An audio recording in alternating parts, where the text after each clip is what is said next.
So తను రకరకాలు చెప్తున్నప్పుడు నేనేం చేయగలను?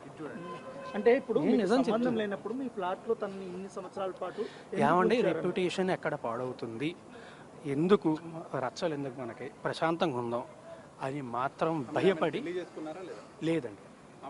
మీరు గుళ్ళో పెళ్లి చేసుకున్నారని చెప్తుంది. ఏమండి అదే అంటున్నా, మీతోని మేము పెళ్లి చేసుకున్నామని చెప్పింది, దీంతోని పెళ్లి చేసుకుంటానని చెప్పి మోసం చేశాను అని చెప్తుంది. ఏది నిజం ఉండే? అంటే మీరు కలిసి గణపతి పూజ కూడా చేసేవాళ్ళు. ఏమండి కలిసి ఒక ఇంట్లో ఉన్నప్పుడు నేను జీవితాలు నేను ప్రతి సంవత్సరం కూడా నాకు అంటే గుళ్ళకి వెళ్ళి పూజలు చేసి అన్ని అలవాటు. ప్రతి సంవత్సరం కూడా వినాయక చవితి రోజు ఖచ్చితంగా పూజ చేయడం అనేది నాకు అలవాటు.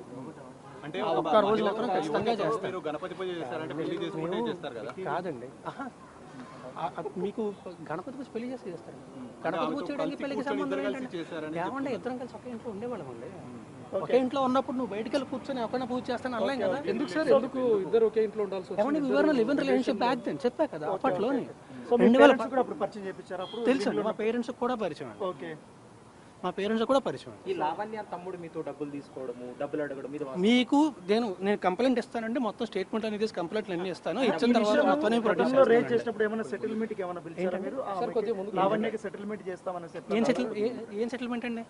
ఈ విషయం ఒకసారి పోలీస్ స్టేషన్ కి వెళ్తా అన్నప్పుడు ఆమె చెప్పినప్పుడు ఆమె నాతో చెప్పలేదండి. నేను సెటిల్మెంట్ కి నేను ఎప్పుడు మాట్లాడలేదండి. ఆమె కూడా నాతో మాట్లాడలేదండి. ఈమె ఆవిడికి ఫోన్ చేసిందండి. ఆమె అది మళ్ళీ సారీ అది కూడా మళ్ళీ చెప్తున్నా, అది ఆమె కంప్లైంట్ ఫైల్ చేస్తుంది. It's not right for me to talk on behalf of. 11 ఏళ్ల రిలేషన్ లో ఏనాడు రాస్తారుని ఇబ్బంది పెట్టని లావణ్య ఈ రోజే ఎందుకు కంప్లైంట్ చేయడానికి వచ్చింది? ఈ రోజు ఏనాడు ఇబ్బంది పెట్టలేదు, ఏనాడు ఇబ్బంది పెట్టలేదు. సరే, ఏనాడు ఫిర్యాదు చేయని లావణ్య 11 ఏళ్ల తర్వాత ఈ రోజు ఎందుకు పోలీసులను ఆశ్రయించాల్సి వచ్చింది? రాస్తారుని గురించి ఎన్నో విషయాలు ఎందుకు బయట పెట్టాల్సి వచ్చింది? ఎందుకంటే అండి నాకు తెలిసేయండి, నేను వీని కన్సల్టింగ్ లీగలీ బికాజ్ నా చుట్టుపక్కల ఉన్న వాళ్ళందరినీ ఆమె ఫోన్ చేసి ఇబ్బంది పెడుతుందని చెప్పి నేను లీగల్గా కన్సల్ట్ చేస్తున్నానండి. కన్సల్ట్ చేస్తున్న విషయం తనకు తెలిసి ఉంటుంది. నాకంటే ముందే తను స్టెప్ తీసుకుందాం అని చెప్పి తనకి ఏమండి ఎప్పుడు స్టార్ట్ అయితేనే ఇవన్నీ జరిగాయని తన వర్షన్. ఆమె ఏదన్నా చెప్తుంది, ఏమన్నా చెప్తుంది. సార్ చివరిగా మీరు ఎప్పుడు కలిసారు సార్ లావణ్య? ఏళ్ళు కాదండి, మంత్స్ అయిందండి. అప్పటి వరకు మీరు రిలేషన్ ఆమె మస్తాన్ సాయి అబ్బాయితో రిలేషన్షిప్ లో ఉందండి ఇప్పటికీ. నాకు హానెస్ట్గా చెప్తున్నాను, నాకు ఎగ్జాక్ట్ గుర్తులేదు. సంవత్సరంన్నర మీకు చూపించారు. మీరు ఎంతకాలం ఉన్నారు? మీరు ఎంతకాలం లావణ్యతో సినిమా హీరో కాకముందు ఆమె మీకు హెల్ప్ చేశారు ఫైనాన్షియల్ గా?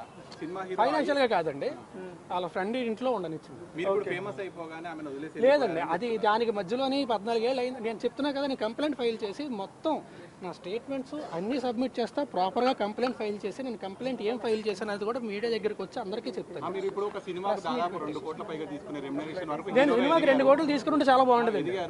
కాదు సినిమాకి 2 కోట్లు తీసుకుంటే నిజంగా చాలా బాగుంటుంది. నేను ఇప్పుడు వదిలేదండి. ఆవిడ డ్రగ్స్ ఇవన్నీ అలవాటు పడినప్పుడు నేను అప్పుడే మాకు అసలు ఏమీ లేదండి.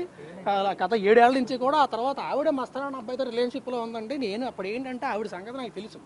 ఆవిడ మీద బ్లాక్మెయిల్ కేసు ఉందండి, ఆవిడ బ్లాక్మెయిల్ కేసు ఉంది.